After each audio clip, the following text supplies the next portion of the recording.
Beehive Sports Podcast is powered by Swing Juice. Visit swingjuice.com. Use promo code Beehive20 for 20% off your golf and MLB PA apparel. We are back after a week off. It was a good week off, though, Thanksgiving. We'll get into that in the opening, of course. Today's show, we will announce the winners for Best Male and Female Fall Athlete. The conversations have been had, and winners have been selected. So that's going to be the first thing we get to. We'll get into local shout-outs, buzz and buzzkill, reality and overreaction for NFL Week 13. I'm going to make fun of soccer for a few short minutes, and then we're going to talk about briefly, because I don't have a lot on it, and we'll wait till after next week anyways, but the college football playoff is starting to unravel a little bit. No sports history again this week. I got to be to work at 2:45 technically. So we're cutting some fat. Sorry, Mom. Sketty on the Broncos. Things that sting. We got 2 follow-ups. The Katie Meyer story, the Stanford soccer player took her own life. We got to follow up on that. And a follow-up on the Michigan melee in the tunnel there. 7 players charged. We'll get into that. And then for new cases, I got, I think, 4 stories that we're going to get to. My hive will be filled with 3-bagger picks. I think that's everything. Let's go.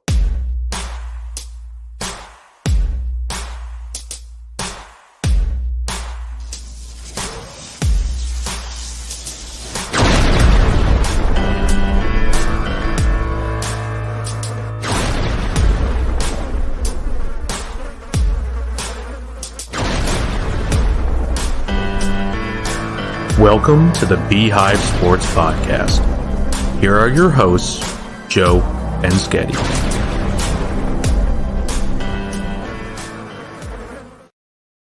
The Buzz is brought to you by Busch Light. Attention hunters, your favorite camo cans are back. Get it wherever you purchase your adult beverages. Please drink responsibly. And Napoli Pizza, that's right. When there is football season on TBSP, there is Napoli's weekly specials, pickup or delivery available, located in North Warren. And Hillview Signs and Graphics and Hillview Towing. Call them at 814-730-0348. So, yeah, we're back after a week off, Thanksgiving week. I'm loving these midday shows. I wish we could do these all the time. Yep. People hate work. So they're like, fuck work. Absolutely. I'm going to put this on my phone and get distracted. And I like it. Yeah, the live viewers have been great for these middle of the week, midday shows. So, if you're in here, remember, help us out. Give us a like, a love, or an angry face if you think Sketty is ugly. That's how we tally up the votes for how handsome Sketty is. Angry faces is a vote in the nay. Happy belated Thanksgiving, everybody. Oh, thanks. I was talking to the listeners, not you. Well, fine. All right, fine. Fuck you too. I talked to you like all day on Thanksgiving. That is true. Because I was ready to like end my holiday early watching the Bills-Lions game. Yeah, not happy. I went into depression mode, didn't I? Yes, you did. It's getting bleak. I was ready to call the welfare check. Yeah, it wasn't. Yeah, I got pretty negative on Thursday. I'm not going to lie. Well, Thanksgiving is actually like my favorite holiday because it's football, family, bunch of great food. Like I just love Thanksgiving. It's probably, if somebody asked me what my favorite holiday is, that's what I'd pick. And the Bills just about fucked that up right from the beginning of day. They tried. They tried real hard. They did try. So I was extremely upset with them, and then happy, and then mad again, and then happy again, and that's the way it ended. So that's good. They got a big stretch coming up. We'll talk about that at some point, I'm sure. Snakes won the championship. Didn't get to talk about that because that would have been on last week's show. So the Snakes, our flag football team, won again. That's 5 out of 6, I think. Pretty good. There's 2 rumors, is that we're not playing next year, and the other rumor is that we're probably playing next year. So I don't know which one's true. There's been a lot of talk. My sources say at least half the team's not playing next year. There might be some Snakes. My sources say that you're probably wrong on that.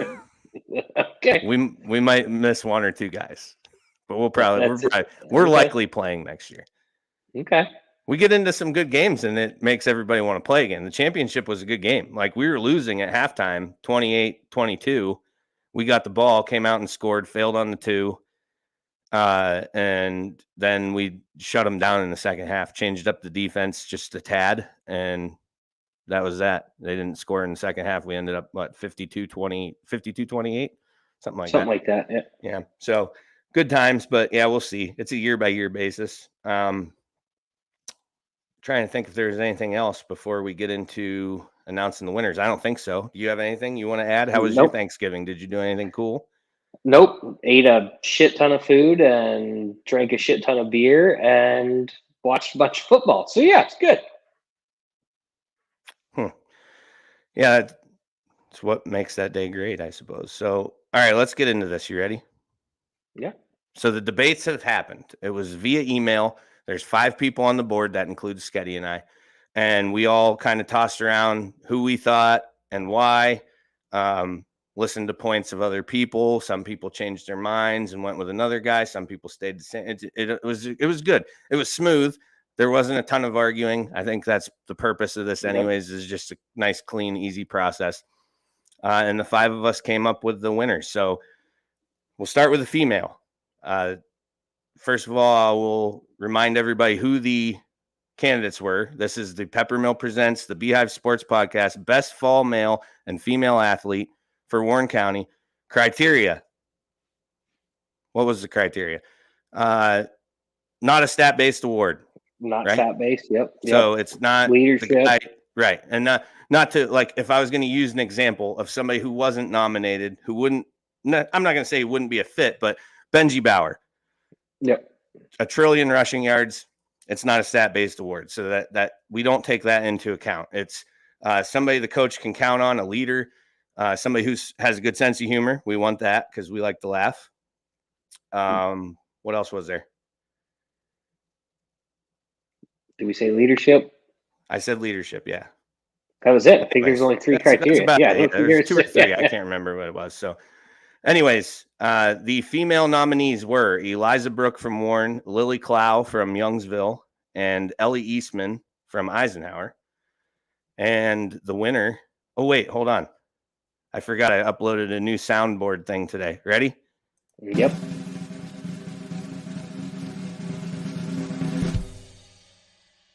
Lily Clow. Congratulations, Lily. Oh, I put it on a loop. You're supposed to applause. Come on. Oh, yeah. Where's the soundboard guy? Soundboard guy. Blow in the moment. Hard to do. Hold on. Ready? There it is. All right, now we got it. Lily Clow. So what I did was I had Brian Hagberg, who I'll just tell everybody's on the board, the selection committee, I guess we call it.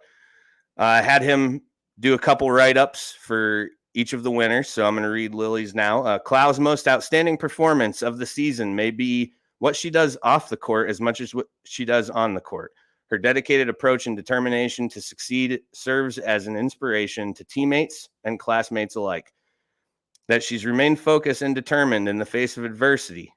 Lily lost her father from a heart attack in March. We actually talked about that on the show. Mm-hmm.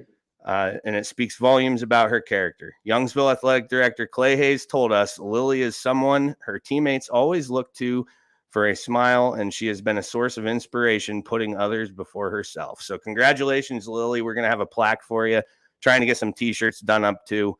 But congratulations to all the nominees. You know, it's our first time doing this. We're going to go through and do winter and spring. So congratulations to the other ladies as well. But Lily will be trying to get in touch with you somehow. I'll probably do it through Clay because I know Clay, so I can get a hold of him.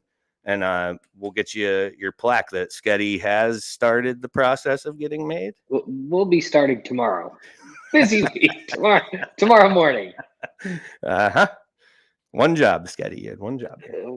Well, I was going to wait. I need to know the winners so I can put their names on it. All right, that's fair.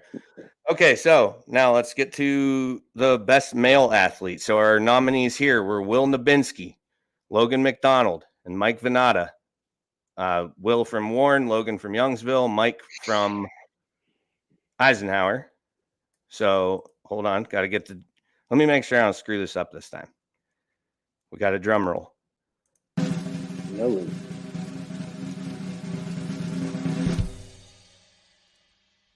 Mike Venata, congratulations, Mike. Mike is our crowd cheer. We need the crowd cheer. Mike, congratulations. So I'm going to read up what was written about him. Mike was the anchor for the offensive line that paved the way for Benji Bauer's record-setting rushing season of over 2,000 yards, 24 touchdowns. The Knights ran for over 3,500 yards and 43 TDs as a team. Defense through 11 games, he had 43 total tackles, 9.5 for loss, and 2.5 sacks. He was first team All-Region 2 on the offensive line and second team All-Region 2 on the defensive line. A 3-year starter and an all-star on both offensive and defensive lines, Venado was a big piece of the first 10-0 regular season in school history. He had multiple tackles in each of Eisenhower's playoff games and stepped up after the Knights lost defensive end Mike Beaver to an injury in the first quarter of the D10 championship. More importantly, as head coach Jim Penley pointed out, quote, he has high expectations for himself that he has always lived up to. He is a great teammate who has always come to the practices with a great outlook and is always looking to work with his teammates to be their best. So congratulations, Mike. Again, got a plaque coming, and I'm trying to get T-shirts produced here soon to give you guys as well. So Lily and Mike, first ever winners of the award for fall. So congratulations to them. And I believe this is his father. Yep. Yeah. Thank you, Bill. And I'll just get in touch with you to get in touch with him to get the plaque and all that set up, because maybe we can do like a picture or something. I don't know. If the chocolate milk truck keeps running late, I don't know if we'll have time to do anything anymore. I have no clue. So, all right. That's out of the way. Local shout outs. Speaking of Eisenhower, game against Reynolds. Thoughts? Go ahead. Eisenhower played him really tough. I thought they bottled up what was the kid's name? Wagner, the running back from Reynolds. Yeah. I thought they bottled him up pretty good. He just had a couple big plays. Got that off tackle going. Eisenhower's got nothing to hang their heads about. They played that team extremely tough. There's a couple fumbles that are balls that hit the ground that they didn't come up with. That if they come up with, this game might go the other way. Right. Yeah, I think they were pretty impressive. Offensively, a little bit of a letdown in the second half, which I don't know if Reynolds just adjusted to what they were doing. He kept seeing, this team was banged up. I don't know enough about Reynolds. I'm sure they had injuries too, but some big guys out for Eisenhower, and they fought hard. It was a heck of a football game. Game. Yeah, it was. We didn't attend this one; we streamed it. But Mm-hmm. Yeah, well, first of all, shout out Your Daily Local for doing that, because it was awesome to be able to just, I had my boy that day. It was a little chilly out. Didn't feel like making the drive with a 6-month-old to a football game. That would have been a challenge, I'm sure. So shout out to them for streaming it. But yeah, they brought excitement back to Warren County on the football field that we've been missing for a little while now. So nothing to hang their heads about. It's a great team. And they're graduating some guys, but they have a lot of guys returning too. So it's not, out of the question that they take another shot at it next year. So yeah. While we're on the subject, Region 2 co-player of the year, shout out to Benji Bauer. Co-player, I couldn't find the stats on the other kid anywhere, but just disagree regardless. Yeah, he's player of the year, Benji Bauer. Believed to be the first Warren County running back to go over 2,000 yards in a season. No kidding. That's what I read. I didn't do my own research on that. I just read it. But yeah. And while we're at it, more All-Stars. Chris Bunk, first of all, happy birthday to Chris Bunk and his sister. He has a twin. Did you know that? I did know that. I didn't know that. Hagberg texted me that this morning, and I said, he's like, it's Chris, and I think her name's Katie. I can't remember her name. Yeah, and he's like, yeah, it's their birthday. I'm like, they're twins? Didn't know that. So happy birthday to the Bunks. And also shout out Chris, Caleb Penley, and Benji, Region 2 first team All-Stars on offense and defense. Keegan Ekstrom, Mike Venata, first team on offense. Garrett Jensen, first team on defense. And Tucker Lindell, JJ Dar, Connor Younger, second team honors as well. For Region 4, Warren, offense, Caden Wright, Eric Alan McAllister got first team. I want to note somebody who's on the first team, because we should have talked about this probably a while ago, and we haven't. Ethan Knox from Oil City. Okay. Didn't even win Region Player of the Year. Dude, and I don't know how, because listen to this. 5 times this season, he has crossed the 400 rushing yards in a single game, breaking the record of 4 in 1 year that was previously held by Derrick Henry. Derrick Henry. Yeah, he didn't win Region Player of the Year. How? Some kid from Meadville won it. Munch texted me this next to the same thing. It's wait a minute. So I guess he was on pace to break more of Henry's records at the beginning of the year. Kind of had a little letdown towards the end, I believe.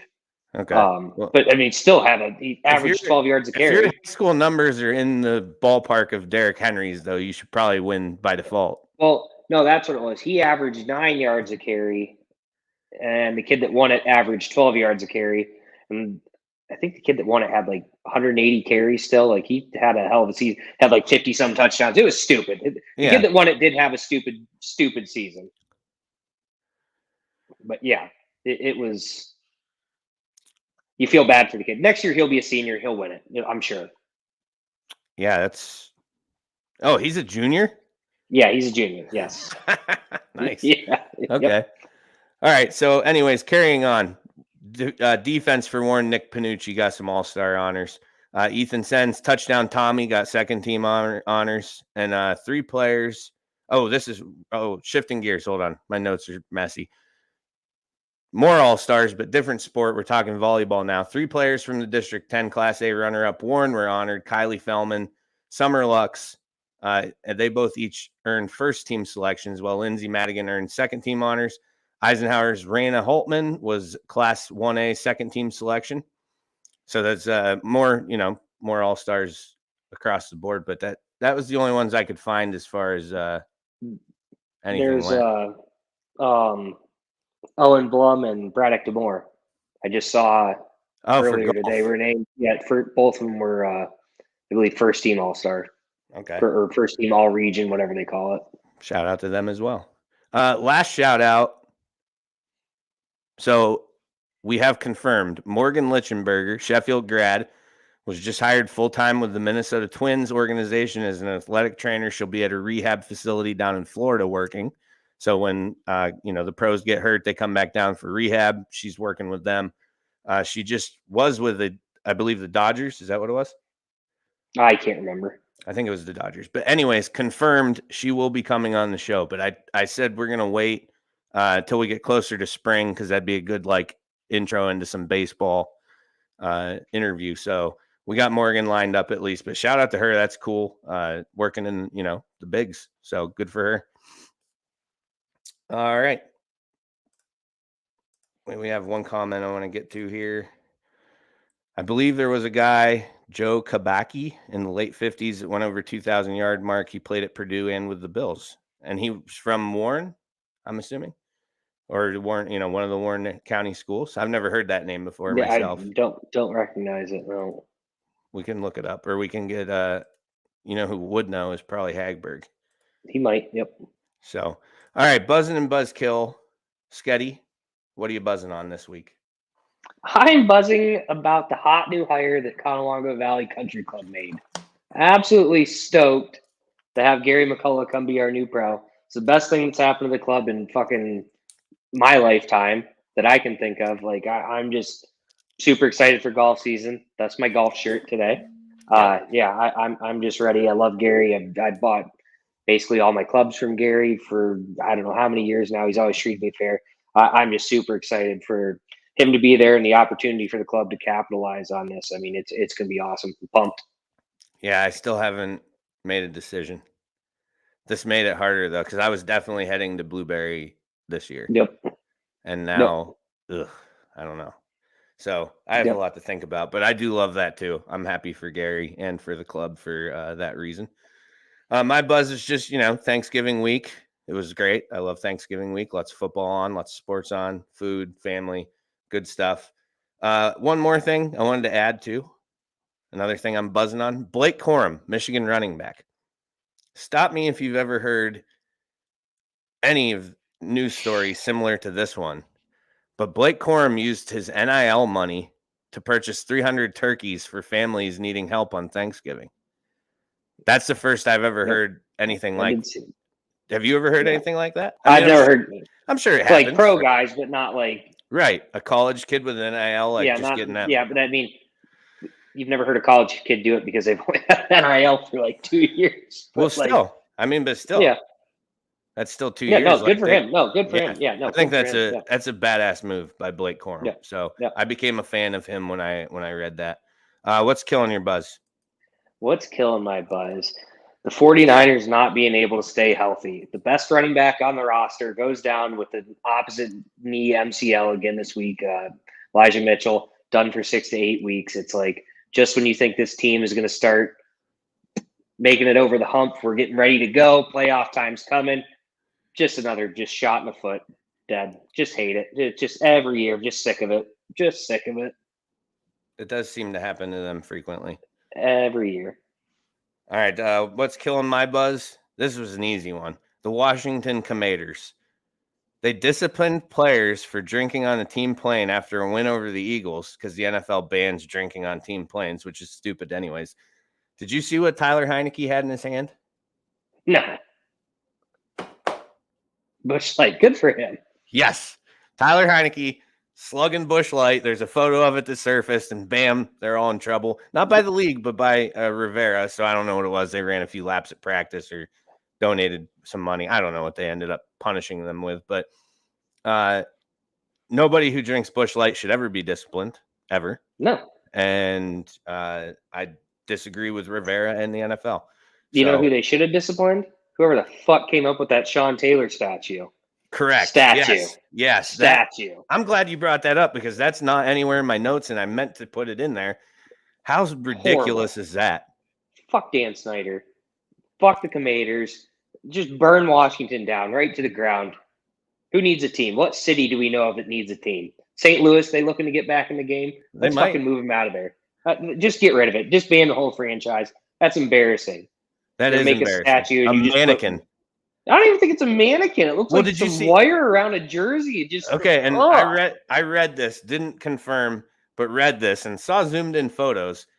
He had on a Nike jersey, Reebok pants, and Adidas shoes, and he had gloves on, which Sean Taylor apparently never wore gloves, black gloves. I don't know. I can't remember Taylor wearing gloves or not, but either way, just what are you doing?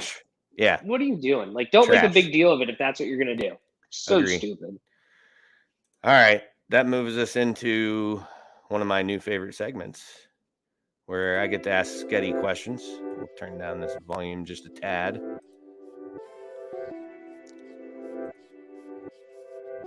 All right. We ready? NFL, reality or overreaction, week 13. Or actually, it's week 12. Because week 12 was last week, right? Yeah. We're in week 13. Whatever we want to call it. We're moving into week 13. Reality or overreaction? Mike White. I'm starting off with a banger. Mike White should start the rest of the season for the Jets. It's fucking pure overreaction. I mean, Zach Wilson's been terrible, but man, Mike White, did we not see this? Was it last year when he had like one really good game and then fell apart? Plus, they played the fucking, what was the Bears they just played? Yeah. They just beat the Bears and Nathan Peterman. Wasn't Nathan Peterman, it was Trevor Siemian. I thought Nathan Peterman had to start because Siemian was out. Siemian hurt his oblique during warm-ups. They announced Nate Peterman as the starter, and then right before the game, Siemian says, I can go, and they send him in. That shows how much I paid attention to two junk teams playing. Don't get me wrong. Love the Jets defense. Zach Wilson needs a wake-up call. But I don't think you're saying that this is just a rest of the season move. Sure, you ride Mike White for a week or two, see what, but once he has that flop, you got to say, okay, Zach, are you ready to, take some accountability here of what's going on, get your shit together? But, yeah, I just don't think you go straight Mike White rest of the season without a doubt. Just overreaction. Agree. He had one good game last year, got hurt on the first drive of his second game, came back into the third game against the Bills, and threw 3 or 4 interceptions, played like shit, got smoked. Yeah. I don't understand. And this is what they did. The same thing they did last year is what the media is doing this year. It's like, oh my God, Mike White. That's why I put that post up and was like, Mike White went toe to toe with Trevor Siemian and won. Yeah. Look out. Yeah, I mean, I'll get into this a little bit more when we go in Sketty on, but like when you said the thing about Sam Darnold when we were texting about being a backup, and I just kept thinking like, I would rather have Sam Darnold as my backup than Mike White, like 100%. It's just, I just don't see it. Reality or overreaction? Lamar is just as responsible for the Ravens' fourth quarter collapses. I mean, I think this has to be a reality. Now, granted, I will say I'm not like sitting there watching Ravens games as intently. I think you watch pretty intently. That was on when I switched over to the Niners game. I believe you were texting me during this still. Yeah. But to me, they keep blowing these big first half leads, and it's like, okay, well, if you have a big first half lead and you blow it, that's partially your fault. Your defense can't just hold them to no points the second half. You got to go put some fucking points on the board. Right. I just think this Ravens team is benefiting from playing a super weak schedule. I mean, not that they're a bad team, but they are. I don't think they're a top 4 team in the AFC. I don't even know if they're a top 5 team in the AFC. Well, according to if you go back 2-3 weeks ago, there was several analysts across the board saying that they were the best team in the AFC, most complete, best team. So I'm kind of indifferent on this one because, I texted you the other day. Lamar, as an athlete, has not that it matters to him. I'm not implying that he gives a fuck about me, but what I'm saying is I respect Lamar, and then I don't, and then I do, and then I don't. He just keeps like giving and taking. Yep. And I gained it big time a couple weeks ago when I saw a video come up where he was meeting a kid, like somebody, they were on a road trip or whatever, and he sat off in this side room and this guy brought his son in, and it was a big, like, kid was so pumped, and like I love seeing that stuff. And the fact that Lamar does that makes me happy. But then we go to after the loss against the Jaguars, and he's telling some guy on the internet who has 222 followers that all he ever has done in his life is eat dicks. I'm like, dude, come on. Like, you can't let a nobody get to you. Yep. You can't as a professional athlete. 2, correct. The other reason I'm indifferent is because, like, the game against the Jaguars, Lamar put them in a position to win that game. He threw an absolute fucking dart to Deshaun Jackson for like 62 yards, gets them down the field. They scored. Did they leave a little bit too much time on the clock? Probably. I mean, it kind of seemed that way because they could have. They were in a spot where they could have ran a few plays. The 62-yarder wasn't the touchdown. That just got them into range. But I mean, they literally could have ran a few plays, got some time off the clock, kicked a field goal with Tucker, and probably won that game. Instead, they punch one in the end zone with like a minute something to go, and they give Lawrence enough time to, do his thing, which is on our list. We'll get to Trevor Lawrence, but I mean, he put him in a position to win the game. The defense allowed Lawrence to march down the field, and they scored. So it kind of reminds me of like, and I'm not saying that was the case for all these games because you're right. They do need to score in the second half, but it kind of reminds me of everybody who's like, Allen can't win big games. And you go back to the Kansas City 13-second game. Allen won that game like twice. Yeah, that wasn't Allen's. Pat Mahomes won it 3 times. That was the problem. Yeah, that wasn't Allen's fault. I mean, you're going to lose some games like that. You'll run into someone that does that. And that's what. But I think this is more than like close game. End of the second half type talk. This is like the entire second half. That's not. They disappear. Yeah, they disappear. Yep. So that's kind of where I stand on that one. But all right, where are we at? The Commanders will make the playoffs.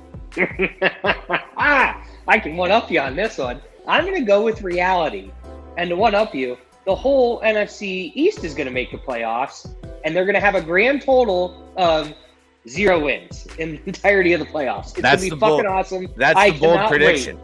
I cannot wait. It's not predictions. What's going to happen? The Bucks might be so bad that the Cowboys could get by them.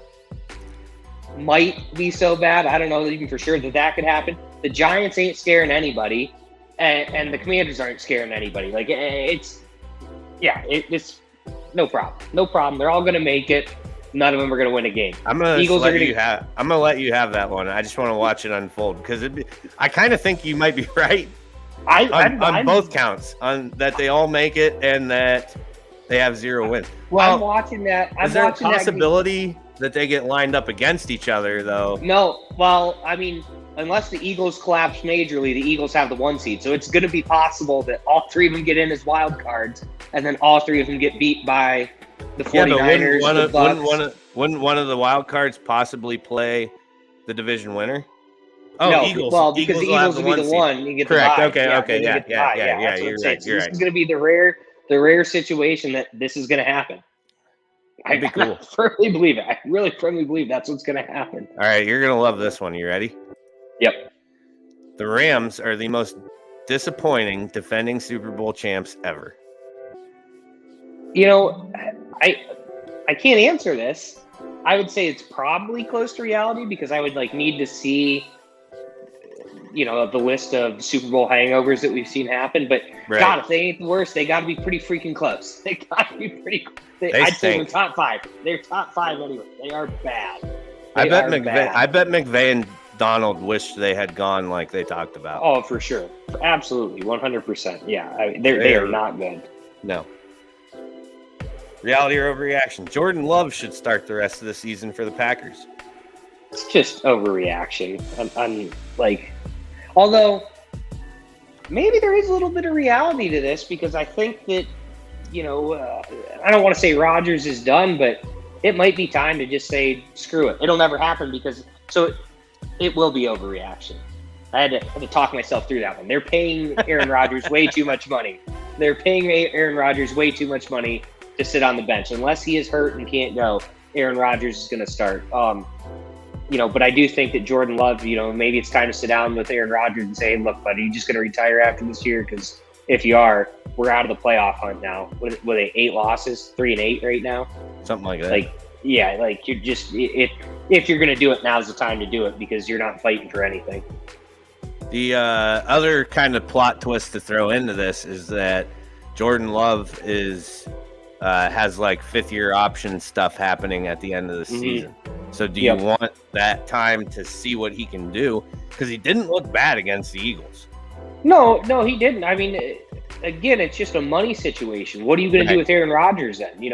Unless you think you can trade Rodgers, or if Rodgers can be honest with you and just say, hey, I'm walking away after this year. This is it. But I don't know. It's such a mess up there. I don't know what's going to happen. Reality or overreaction? The Deshaun Watson hype will be a major letdown. Man, I don't want to answer this because this is going to tie into what I'm going to talk about later. I don't think it's going to be a major letdown. I think it's going to be a little bit of a letdown for this year only. This year they only? They have a pretty cake schedule, but the guy's only played preseason, and then he's been able to practice for the last 2 weeks. Hasn't played a official game in 700 days. Yeah, I mean, I think they can get by. They're going to get by the Texans. I actually think they're going to roll them. But we'll see what happens from there on out. I can't remember who they play coming down the stretch. I know it's not a super tough schedule. Them beating the Bucs this week has kind of kept their playoff hopes somewhat alive, albeit they need a bunch of help. But anytime you have that much of a layoff, it's going to be hard to come right back and be, because you got to remember last time he played, this guy probably should have been the MVP. His team was just trash. If he put those numbers up on a team that was winning games, he would have been the MVP. But I think it's just going to be a slow start for him. I think by the time we see week 17, 18, we're going to see some flashes of, and we'll probably see some flashes even maybe sooner than that of what he is, but we're also going to see some rust for sure. All right, last one. Reality or overreaction? Trevor Lawrence is starting to figure it out. I'd say this is reality because you say starting to. He is starting to figure it out for what his hype should be. He should be better than what he is. But the Jags are also kind of a hot mess. But he's been quietly good this year. He's been solid. He's not. And I don't think he's lighten anything up by any means, but he's been very serviceable. Looks like he could be your franchise guy there. He looked good again. I mean, you had mentioned earlier, I watched the end of that Ravens Jags because I had betting interest for part of my teaser, and it was I think I ended up with Ravens plus 3.5 or something like that. So I ended up winning because they went for 2, which I was happy about. Because if they had tied, plus 2.5. It was 2.5. Yes, it was 2.5. Because I was going to be pissed if they went to overtime, because then I had a chance to not win. But yeah. So I ended up watching the last probably half of the fourth quarter, and it was awesome. It was a really good game. Trevor Lawrence looked like he's making really good throws. Zay Jones had a phenomenal game. He had 11 catches for 150 yards or something like that. It was just good to see, because that dude was probably one of the most hyped candidates coming out of college into the NFL that I had ever seen. Probably since Andrew Luck. Yeah. I think you're right. That would probably be the one to reference that would be most comparable. But he looked good. So it was cool to see. I don't, the Jags are the Jags. Nobody really hates them, I don't think, unless you're a AFC South fan or whatever. But he looked good. It was cool. I was glad that plus I like when Baltimore loses, so I was happy about that too. But all right, last quick bit, World Cup. So Team USA, and I put a post up about this. It got some good arguments going. The pro soccer and anti-soccer folk came out of the woodwork for this one, and we're getting into it a little bit. So it was trending after they tied England, because they were supposed to lose. They were a heavy underdog in that game, and they ended up tying them. So a draw is a win started trending on the internet, which I thought was so ridiculous. And I get that they got a point and it helped them achieve what, moving into the next round. If they, they had to win yesterday, they did.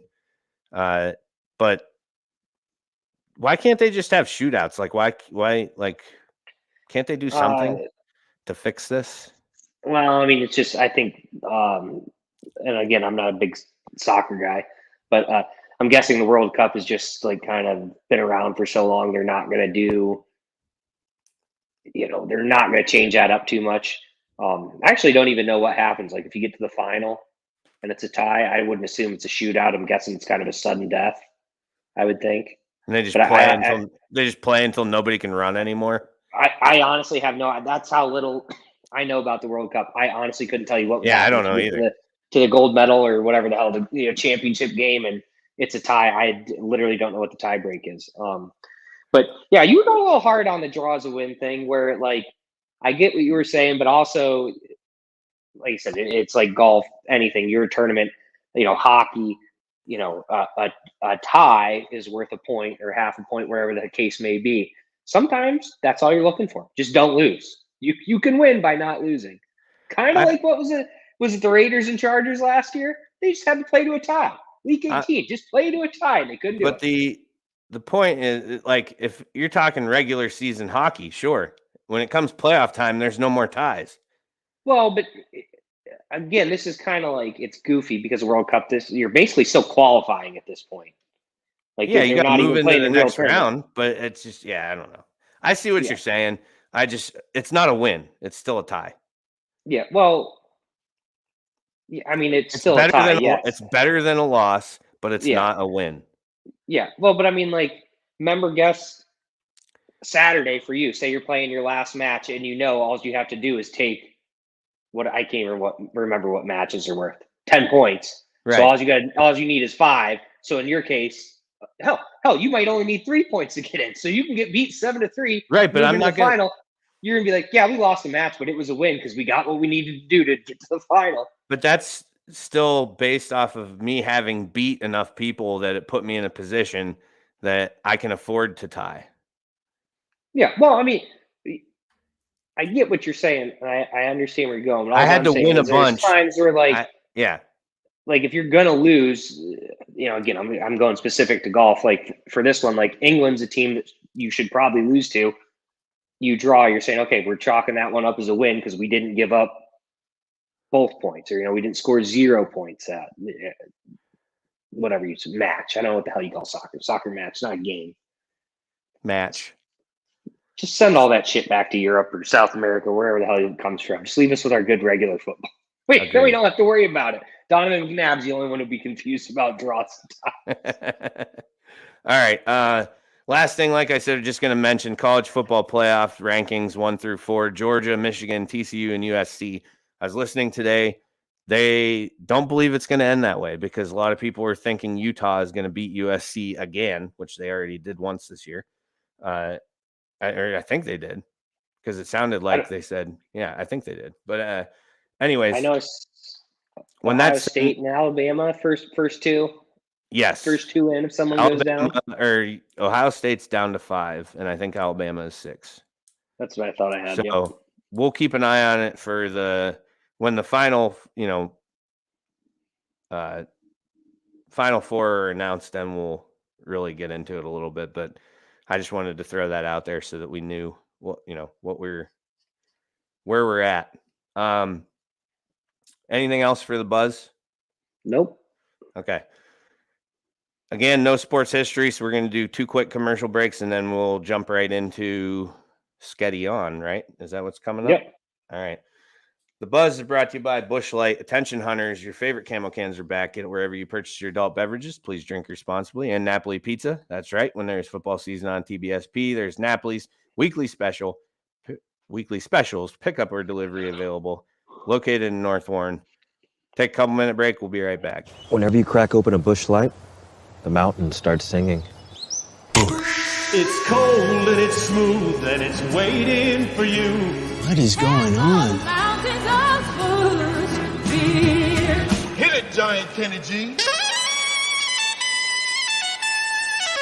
It's so smooth. Head for the mountains of Busch Light here. Hungry?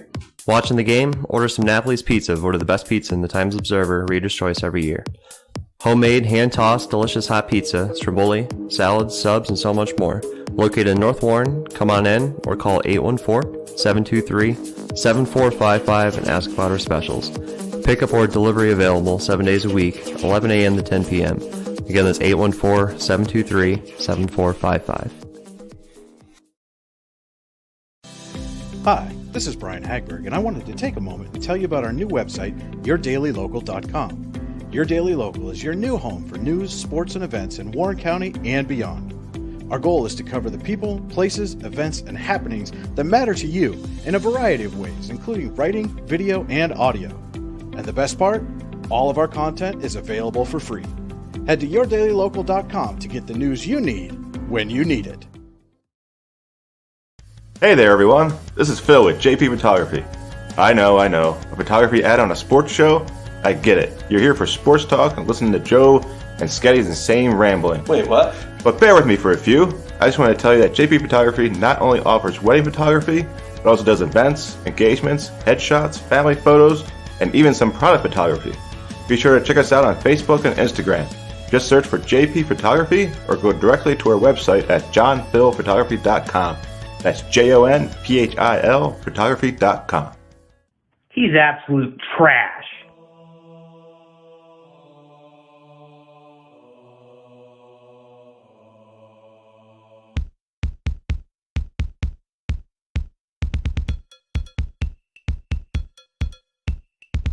Sketty On. Let's have a listen to what Sketty's on this week. 0% chance that works. I just noticed that you angry-faced the... Do you like that? So you're voting ugly for yourself? Yeah. Nice. You and Nordine. Good. All Good right. taste. Go ahead. All right. This week's Sketty On was brought to you by Complete Roofing Systems. The best the business has to offer, match with the best prices. For your free estimate, find them at crsroofingteam.com or call them at 716-640-4609. So this past weekend, me and you had a little text exchange about Sam Darnold, who was cooking the Broncos, and there's a little confusion in there. You thought I was talking about Russ. I thought you were talking about Russ. You said this guy's going to be looking for a job soon, and I was like, "What the hell are you talking about? He's making, I don't even know how many millions of dollars a year, $50 million a year, something ridiculous like that. And the Broncos don't have it out for like 4 years. Like when he's done with that, he's just going to retire." You were talking about Darnold. There was some confusion, but it got me thinking. I bet you probably a year ago, if we sat down and talked about these two big quarterback trades that happened this year, the Browns giving up whatever they gave up for Watson, 3 firsts, and then the Broncos giving up 3 firsts for Russ, we would have said, man, the Browns are idiots. We don't know if Deshaun Watson's ever going to play again. Russ is going to a team with a great defense and receivers and a little bit better offensive line. This is an easy Super Bowl move for this team. The Seahawks are now going to have a top 5 fucking pick thanks to the goddamn Broncos and shitty Russell Wilson. He might be pulling a LeBron James, or he's going to come back in like 3 years when the Broncos say, fuck it, $60 million in dead cap. We don't care. You're that terrible. You're cut.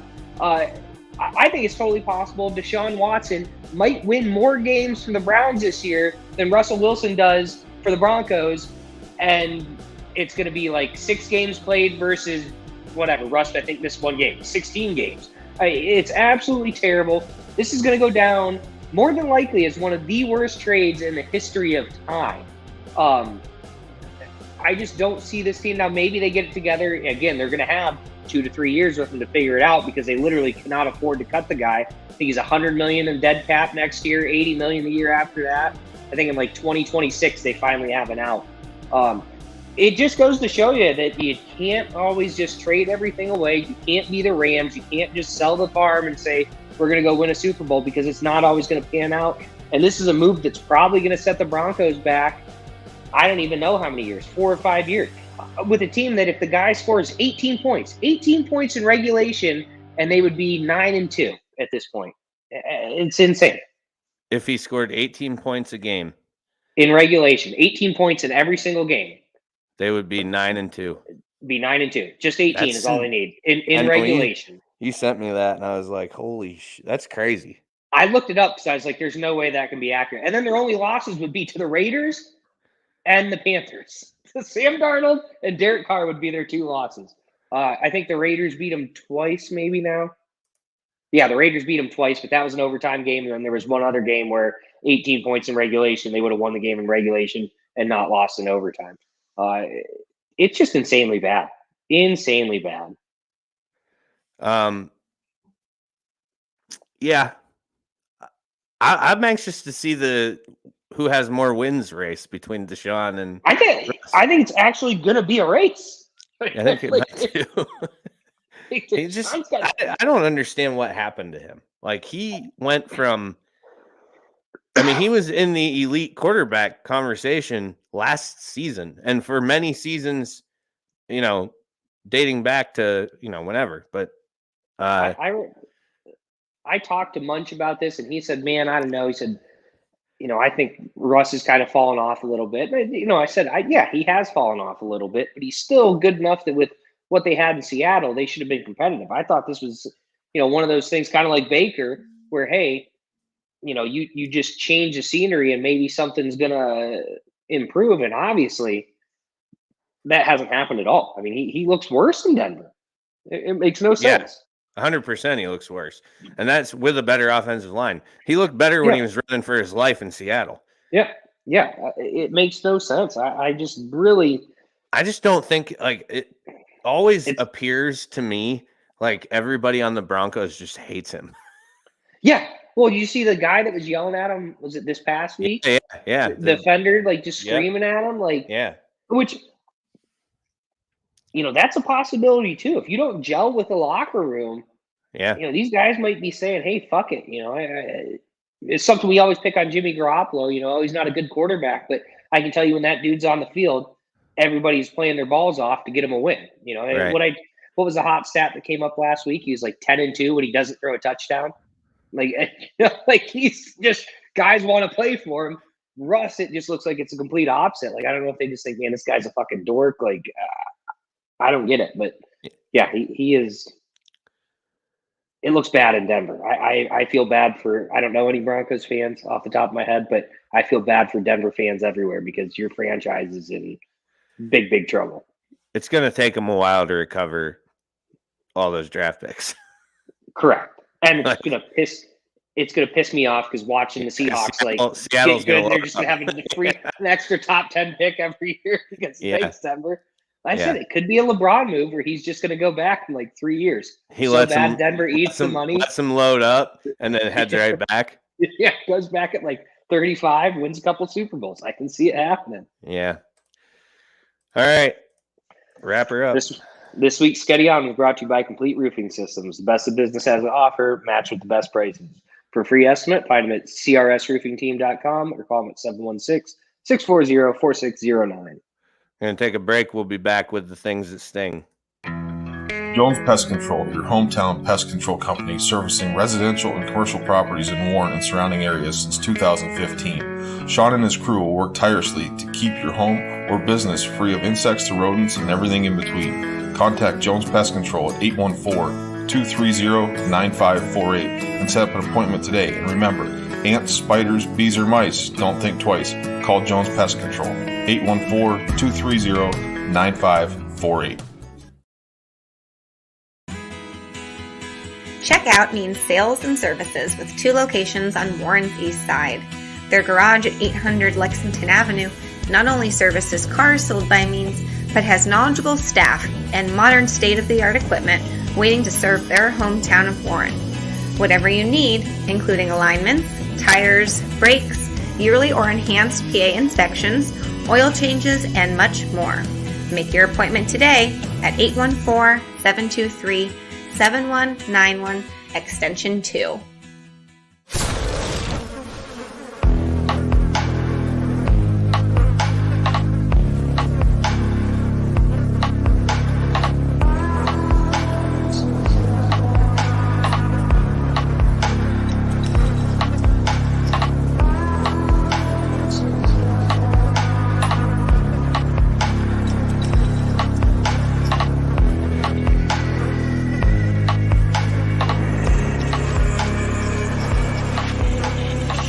It's now time for the things that sting. The worst stories in sports, according to Joe. This edition of the Things That Stings, powered by Jones Pest Control. Ants, spiders, bees, or mice, don't think twice. Call Jones Pest Control at 814-230-9548. That's 814-230-9548. All right, follow-ups. Like I said, I did banners for these, I think. Yeah, sure. All right, so the tragic death, we remember this one. We talked about it. The soccer player from Stanford who killed herself. This is last spring, I think it was. Do you remember this? I don't remember. I remember it happening. Okay. I don't remember when it was. So the family has now filed a wrongful death lawsuit against Stanford. At the time of her death, Meyer was 21 years old, was facing disciplinary action for allegedly spilling coffee on a Stanford football player who was accused of sexually assaulting a female soccer player. Meyer's father said his daughter was defending that teammate, who was a minor at the time. The lawsuit states that on the night of her death, Stanford, quote, negligently and recklessly sent her the formal disciplinary notice that contained threatening language regarding sanctions and potential removal from the university. Stanford's after-hours disciplinary this is a quote taken from the lawsuit. Stanford's after-hours disciplinary charge and the reckless nature and manner of submission to Katie caused Katie to suffer an acute stress reaction that impulsively led her to suicide. Katie's suicide was completed without planning and solely in response to the shocking and deeply distressing information that she received from Stanford while alone in her room without any support or resources. Stanford spokesperson Dee Mustafi, in a statement, said, "We strongly disagree with any assertion that the university is responsible for her death. While we have not yet seen a formal complaint brought by the Meyer family, we are aware of some of the allegations made in the filing, which are false and misleading." Ugh. Yeah, I fucking hate that. I don't even give a fuck. I think that's fucking not grow up. I get you're in pain because you lost your daughter. Suicide's a horrible thing. We don't want this to happen to anyone, but to file a fucking lawsuit because your daughter threw coffee on someone and then got a disciplinary letter, regardless of whether, obviously the football player at the time wasn't guilty or he wouldn't have been a football player at the time. You can't throw coffee out. As much as we would want to, there's still rules in society. You can't do that. You can't do that. The quote that I read from the lawsuit is it makes me cringe, kind of, because it's saying it's completely blaming Stanford for sending her a disciplinary letter. Yeah, saying well, that's that, hey, your actions could potentially result in removal from the university. It could. Yeah, which it could, exactly. It's saying, we get it. It's not like they did remove her. It's not like they said you're on probation. They were giving her a notice. It's a notice saying, exactly. Hey, you're under investigation. Regardless of how you feel, you can't act like that. And I'm saying all this keeping in mind that this is a completely tragic situation for the Meyer family. Exactly. Yes. Yep. But to say that you're going to I just can't. That whole paragraph just it hurt me to read that, because it's deeply distressing information she received from Stanford while alone in her room without any support or resources. So are they supposed to, if a student's going to get disciplined, say, hey, is your room with you at this time? Because we're about to send you an email. What are they? I think the lawsuit, that to me is just. And Stanford will probably settle, because that's what all these people do, because it's cheaper to settle than to pay lawyers to go through the hoops of court. So it makes they shouldn't have to. They did nothing wrong. Stanford is absolutely zero culpability in this. There is no. That to me is a completely, it's completely unreasonable expectation to think that you can't discipline someone. You can't do this. That's a completely normal thing to do, is say, hey, you can't throw coffee on someone. If you do that, you can be removed from the university. That's a completely normal part of society thing to do. If the daughter is actually, then again, let's go with the insinuation that this is what it is. Let's just say she got this video or this notice, and then she decided to take her own life. Is that tragic? Yes. Is that in any way Stanford's fault? Absolutely fucking not. Absolutely fucking not. It's, again, I just think that's a bad look for the family. I'm not a fan of it. No. So I'm gonna try and remember to keep looking at that to see what ends up happening, because that's just crazy to me. But all right, last one for old business: the Michigan State post-game melee in the tunnel. 7 players charged. Most serious charge was cornerback Kerry Crump, who faces felony count of assault. The charges against the 6 others are misdemeanors. That's linebacker Tank Brown, safety Angelo Gross, cornerback Justin White, defensive end Brandon Wright, and defensive end Zion Young, each charged with 1 count of aggravated assault, which Michigan law different than PA law. Assault in Pennsylvania is a felony in the most cases that I'm aware of. And the linebacker Jacoby Wyndham faces 1 count of assault and battery. So you guys highlighted that, you and Andy, when I was not here, and that's the result of what's going on. So we'll see how those cases wind up.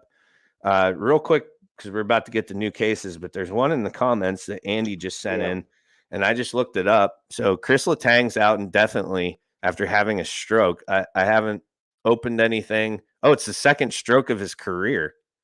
Damn. Okay, so had a stroke, according to general manager Ron Hextall. Letang has not experienced any lasting effects after suffering the stroke Monday. The team said it is also not believed to be career-threatening. So and actually he has a quote. He says, "I'm fortunate to know my body well enough to recognize when something isn't right. While it is difficult to navigate this issue publicly, I am hopeful it can raise awareness. It is important for me and that my teammates, family, and friends know that I'm okay. And I'm optimistic I'll be back on the ice soon." So that's crazy. His second one. Yeah, he has Doctors found a small hole in the wall of Letang's heart during medical examination. So that's what's apparently causing this. But wow. So yeah, second one of his career. I did not know that, but just wanted to throw that out there because it's kind of breaking news, I guess.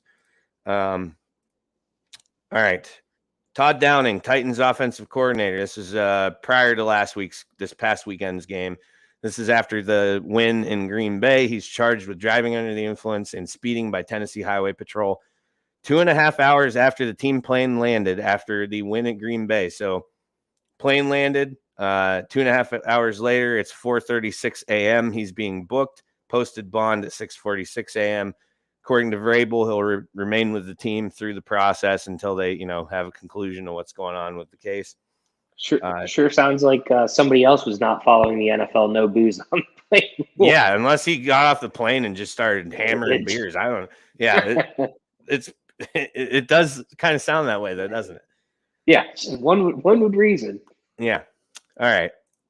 Here's another good one. Arizona Cardinals offensive lineman coach Sean Kugler, I don't know how you say that, fired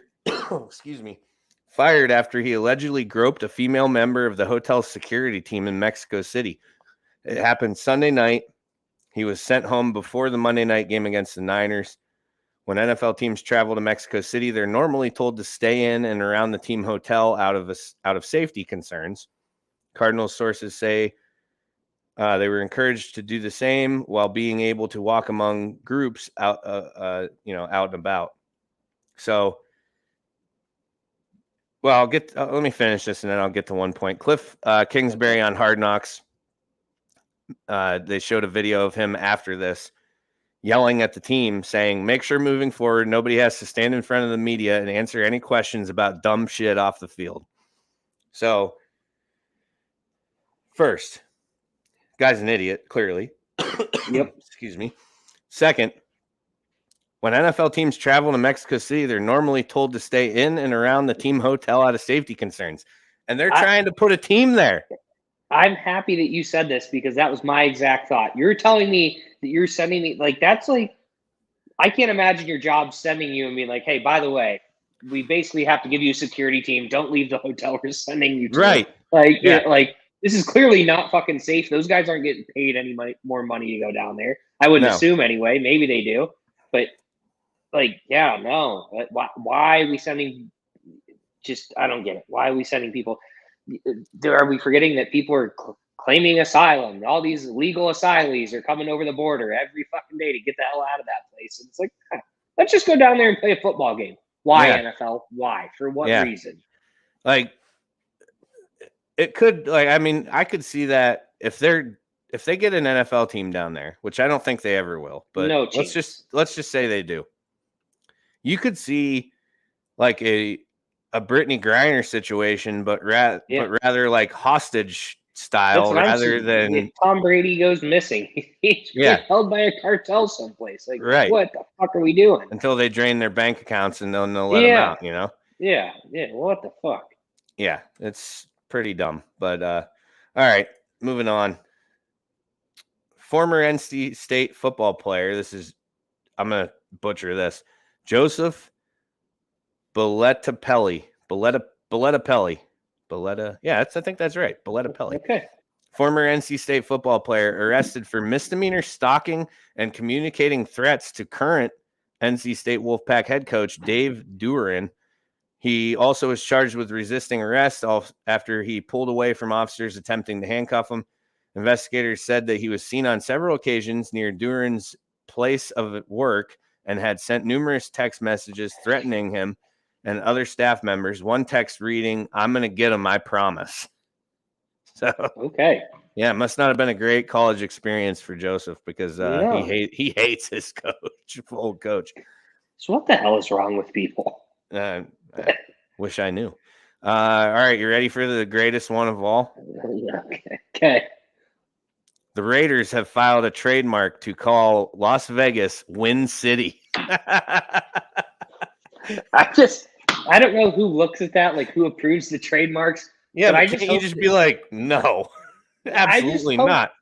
I hope that whoever looks it over in their response says, please call us back when you actually win some games. File a tip when you won more than, call us when you win a Super Bowl in Las Vegas, maybe, and we'll think about it. Just a few regular season home games. I mean, first things first, Josh McDaniels must be fired. Yeah. Otherwise, it's a no. Hard no from us. Yeah, I don't. That's a good one. I thought it was worthy of getting in the lineup there. All right, you have anything? I've got one question. Oh, nice. I know the answer to this. What do you got? Why are we not talking about OBJ getting kicked off a plane for being all fucked up? I forgot about it. And I was going to say the answer is because he's probably going to be a Buffalo Bill soon, and I see how you are as a media. Never happened. We can talk about it because I actually, dude, I went through. I must have never screenshotted that, but that's totally worthy of things. This thing. So he's pulled off a plane for coming in and out of consciousness. They thought he was ill. What else? What am I missing here? Because I don't have anything written down. They wanted him off the plane, and he was like refusing to get off the plane. So they deboarded everybody, right? The whole plane. I didn't read into enough. I figured I think they did. So I didn't even read into enough. Yeah, I'm pretty sure they took everybody off the plane, and then police came on and got him to come off the plane, and they took him to a secure area where he was able to call somebody to come pick him up or something. I actually just dropped him off of I had him on my one fantasy team. I need wide receiver help bad. I'm like, all right, he's going to get signed soon. I actually dropped him because I saw he's also suing Nike right now for apparently Nike's withholding some sort of payment he feels that he's owed, which I don't know what are they paying you for? You're not playing right now, so I'm guessing that's in the contract someplace. So It sounds like he's trying his best to go fully Antonio Brown. Gets healthy, getting ready to come back, has meetings scheduled with team and just doing some stupid shit. Yeah. I don't know. I'm interested. We need to. I'm sure he'll be back in things that sting before too long. Yeah. I totally forgot to put that in there. When did that happen? Like 2 days ago? Sunday? It was sometime. Yeah, it was something like that. So he's meeting with Buffalo, but I mean, he is meeting with two other teams too. So I think I think he's meeting with Dallas and New York. Maybe it's not this Monday. I think December 5th he's meeting with Dallas. So I guess that would be this coming Monday. And then I think the Giants are on those too. If the dude's broke, which I think he kind of not. I mean, to their standards, he's probably hurting for money because I know his Bitcoin contract he signed with the Rams was trash. Ended up being like he played that for like what $250,000 or something like that. And the Bills don't have any money, so they don't have that. The winter season doesn't allow the growth of money trees like they do out in California. So that's the secret. Yeah, nice weather, but so I don't know how they're going to sign him, especially if he's looking like he's trying to make a little bit of, change while he's playing these last 5-6 games or whatever it might be. I'm sure somebody can offer him more than what Buffalo can right now, but Jerry Jones will find something, and then the Cowboys will completely implode, and it'll be glorious. I can't wait. Cannot wait. All right, that's it for the things that sting. This edition of the Things That Stings, powered by Jones Pest Control. Ants, spiders, bees, or mice, don't think twice. Call Jones Pest Control at 814-230-9548. It's 814-230-9548. We're going to take a break, and we'll be back with the 3-bagger review for Week 11, Week 12, and our picks coming up for Week 13. Blue Line Auto, located at 1606 Pennsylvania Avenue East in Warren, is locally owned and operated and is a family-run business specializing in vehicle sales and service. They offer state and safety inspections and general car repairs, including but not limited to brakes and rotors, tires, oil changes, batteries, starters, and alternators. They also offer vehicle undercoating prior to winter to help keep your vehicle protected. Currently, their hours are Monday through Wednesday, 8 a.m. to 4 p.m., and Thursday and Friday, 8 a.m. to 5 p.m. Call them today to schedule your next appointment at 814-230-9061. Your safety is their goal.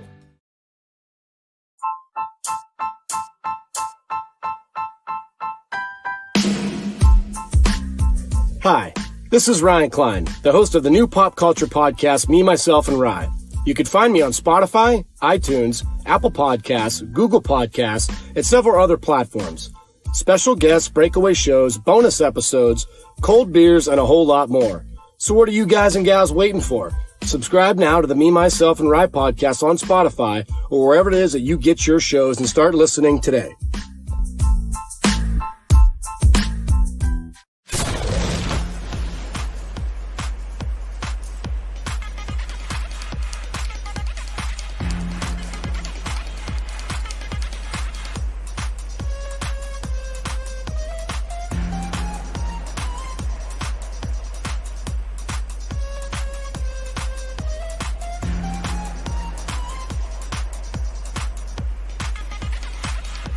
My High, Joe and Sketty's very own world of sports.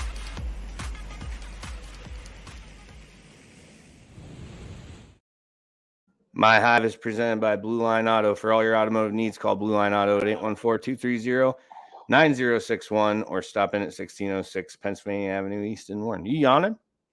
Yeah. You tired? Tired little fella. Been up since like waiting for that chocolate milk truck to arrive. Wait for the chocolate milk truck. Yep. Did you like that post? Yeah, I did. That was good. Well, you told me it was supposed to be noon, and then as soon as I put the post up, hey man, gonna be a little late. Yeah. Well, like I said, busy as hell, and so I found the problem. The vent hood, when the guys came and cleaned them to put it back on, it sits over top of this housing, so the water doesn't run down, obviously. And I was getting a drip, and I was like, "What the fuck is going on?" Went up there, looked, and when the guys cleaned it and they put it back on, it was on halfway tilted, so all the water's catching in the pan, dripping into the hoods at the restaurant. So they did a shitty job. They did a shitty job. Yeah. So anyway, it should be fixed and good to go now. All right, let's review some 3-bagger. So week 11. Sketty went 1-2 and lost the lock. Had a rough one. The Browns covering the 8.5 against the Bills on a late touchdown. The lock I'm giving. Go ahead. We'll get to the lock when I get to it. Yeah, Eagles -6.5. Colts did not cover. Nope. Panthers. He had Ravens -12.5. Panthers covered that. The lock was the 49ers at the Cardinals +8, and it lost. You're saying it's because of Kyler. Yeah, I think I said on the show that if Kyler doesn't go, it's different. So I'm giving myself a half in my head. That was a win, or a draw is a win, Joe. A draw is a win. Okay, cool. All right, so let's see. I had a good week 11, 3-0. Titans +3 at the Pack, Bengals -4.5 at the Steelers, and the Cowboys -1.5 at the Vikings. Won all three. That moved us into week 12. What's that? Cowboys one was close. You almost didn't cover there. So let's see where we at. Last week, yep. You had Vikings, they covered. Titans, Chargers both lost, and you won on your lock against the Saints. Last week I had I had the Bears +4.5. That did not fare very well because of the legend of Mike White. The one we went head-to-head on, Bengals, Titans, I took the Bengals. I predicted the end of the cover streak for the Titans. Just felt it this time. It was 8 straight. Man, I took the Titans last week, huh? Yeah, you did. I must have been half drunk when I said Titans that. plus. I never take the Titans. Titans +1.5. You'd have a lot of wins if you'd take the Titans. Yeah, I know. I'm gonna get us some music to go with this. What's this? In this night driving. I think that's the one we do. All right. Yeah, I had Bengals and then Packers +7 was a push. So I went 1-1-1 last week. Yeah, I already said yours. Win, loss, win. So that takes our season total. Sketty moves to 17-19. And the lock goes to 7-4. And I improved to, if you're counting the week before too. So I'm at 22-12-2. So I have 2 pushes now. Can't remember what the first one was, but Snagged another one. So that moves us into week 13 picks, starting out with Sketty, who's putting his money on 1 p.m. Kirk Cousins. Against 1 p.m. Mike White. Yeah, I'm taking the Vikings all day. I mean, again, I don't even know what else I need to say. At home against Mike White. I know the Jets defense is pretty solid. I believe Michael Carter got banged up. Everyone's ranting and raving about this backup running back they got. I just think the Vikings are gonna beat them, and I think they'll beat them by more than 3 easily. I don't think it's gonna be much of a game. I would, if I were taking this game, I would lean with you also, simply because 1 p.m. Kirk Cousins. Yeah, tuck him away where nobody can see him, and he plays well. I'm going Bills. Back on the Bills train this week against the Pats, -4. I actually already took this game, and I alternate lined it to 5.5 because I think they win by a touchdown or more, and I think they win actually handily in this game. I like this pick. I almost made this pick, but every time I've bet on the Bills this year or said to bet on the Bills this year, they fucking burned me. Well, my grandfather always used to, because you're pissing me off. My grandfather always used to say, we'd be out someplace to eat, waitress or whoever. Oh, you want a tip? Don't bet the Buffalo Bills. So yeah, we're hard avoid. I'm taking Grandpa's advice this week. I said I'm not betting the Bills, but I think that's a pretty easy one. I think they're going to win handily as well. I think this next 3-game stretch for the Bills is probably the biggest 3-game regular season stretch of my adulthood. It's all 3 division games right in a row. Patriots, Jets, Dolphins. So 0-2 in the division right now. 0-2 so far, yeah. Yep, yeah. So these are very important big games. So this is where I think I like Josh prime time tomorrow night. I'm pumped for this game. I cannot wait. I feel like that's something we didn't think we would be saying at the beginning of the season. The Patriots, Jets, Dolphins streak was going to be a big stretch. Yeah. Did not think that would be a thing. No, we did not. But here we are. Ebbs and flows, right? Yep. Chiefs. Sketty likes the Chiefs -2.5 on the road at Cincy. Yeah, I just don't think the Bengals are anything special. I think the Chiefs are gearing up for playoff time here. Just give me Mahomes. That's all I got to say. Give me Mahomes. Jamar Chase might be back in this game. I thought it said doubtful. I just put him in my maybe lineup. that was last week. They were last week he was doubtful, and yeah, because I had him in because they said he might go, and then had to pull him last minute. So yeah, but he should be a go this week. Either way, yeah, I don't know. I like the Chiefs. Bengals are winning some games, so it's a good matchup. For playoff purposes, I'll be cheering for Cincinnati in this game. What do you think of this? That's fucking bold, my friend. That's bold. I mean, that's bold. I don't know what else to say. All right, Broncos +8.5 at the Ravens. I'm taking the points in the Broncos. Why? Because I think their defense is good enough to keep this game close, and I could see a low-scoring affair, just like the 13-3 game they played against the Panthers or whoever it was. I could just see them keeping Lamar in check enough that they keep it within 8.5. I think that's a lot of points.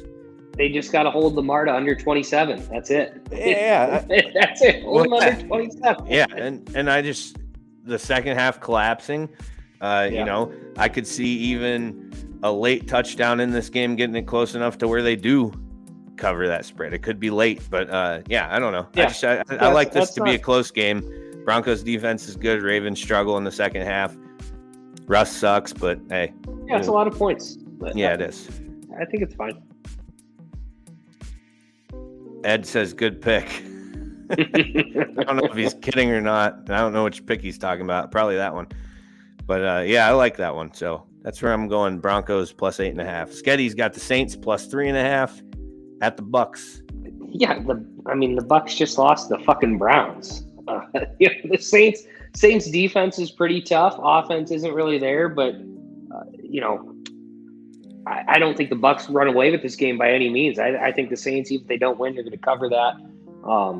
yeah, I just think this is a pretty easy pick for me. Has Brady beat the Saints yet in the regular season since he's I honestly don't. I know that was like part of my factors. Like the Saints always play him tough. They do. Yeah.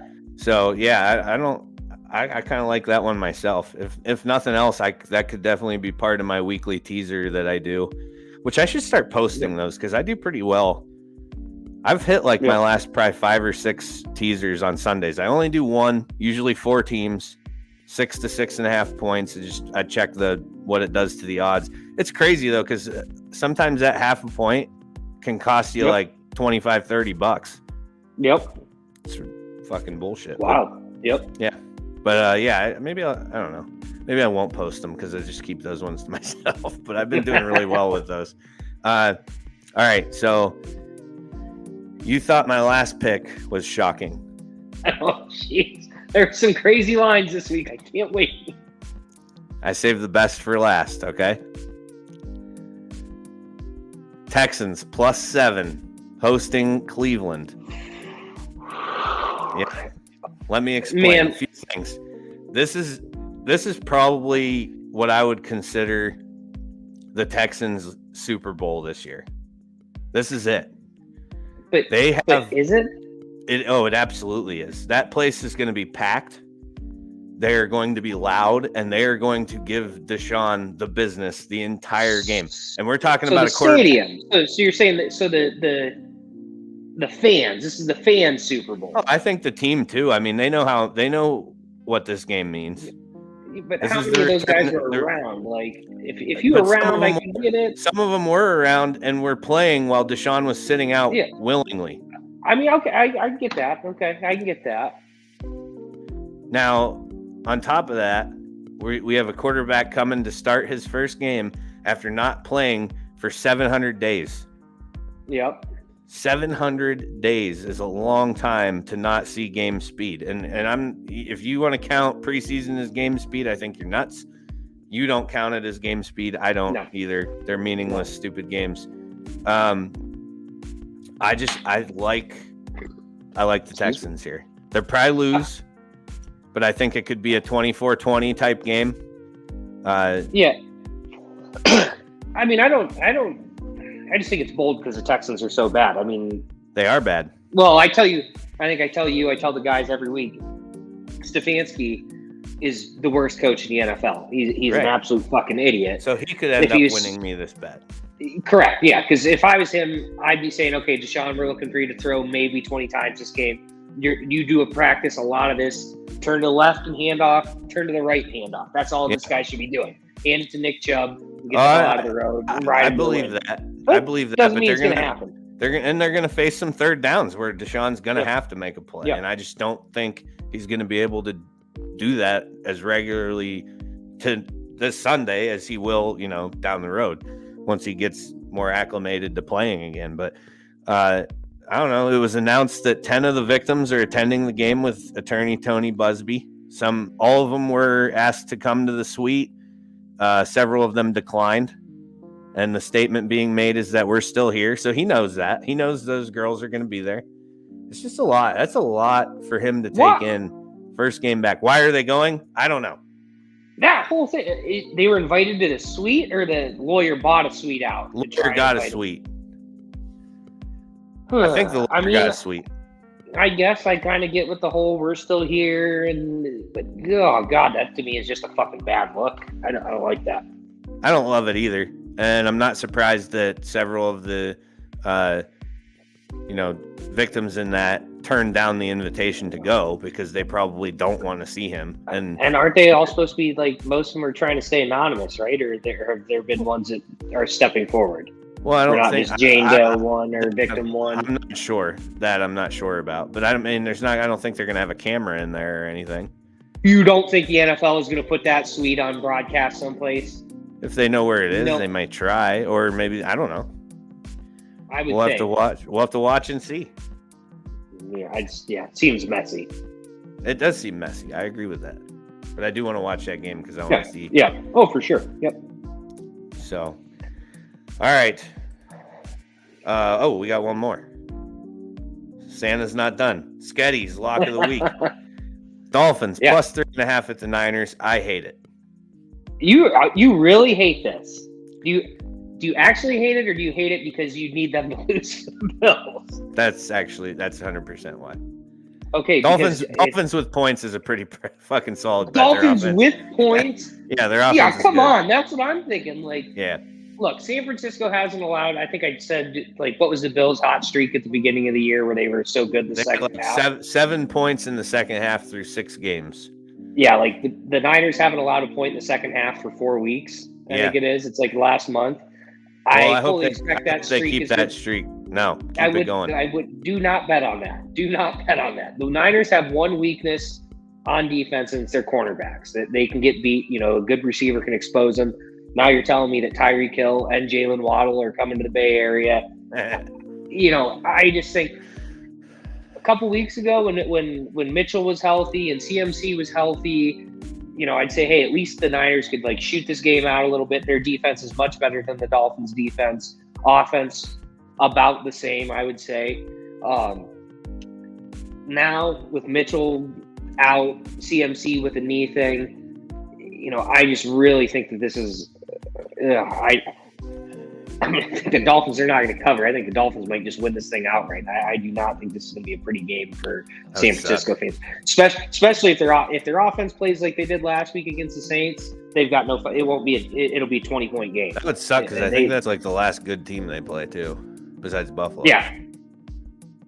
I mean, it might be. I know they got a pretty cushy schedule coming in. They do.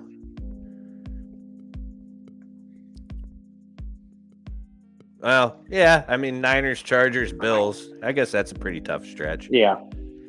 Yeah, the Chargers are very suspect. Yeah, and then they got Packers, Patriots, Jets. The Niners, I will say the Niners do usually play, Kyle plays his proteges, guys from his tree. He usually plays them pretty tough. So hopefully I'm dead wrong about this, but I just got a feeling it's going to be. I'm loading up Tyreek Hill and Jalen Waddle on all my daily fantasy teams next week. I can tell you that much. Don't care how much it costs me. Locked and locked. All right. Yeah, I was just looking that over. Okay. I think that's it. You got anything else? No. Nothing? Don't think so. All right. No. All right, well, we'll wrap it up. I got to get to work anyway. Thank you everybody for jumping on with us today. I love these noon shows because we get good viewers. We didn't get as many comments today, not as many people chiming in. We had some, but I think last week or the 2 weeks ago show at noon, everybody was all wound up. I don't know why. Everybody was off half a week of work, man. They got to actually be doing stuff today. That's true. They can't just be playing on a computer. Busy. They're just listening. Yeah, because we had good viewers. So thanks to everybody who listened. Thank you for giving us a like, a love, or an angry face if you think Sketty's ugly. We appreciate that, especially the ugly faces. I appreciate those. And word is if we get enough ugly faces, he'll lower chocolate milk prices. I don't know if it's true or not, but rumor I heard.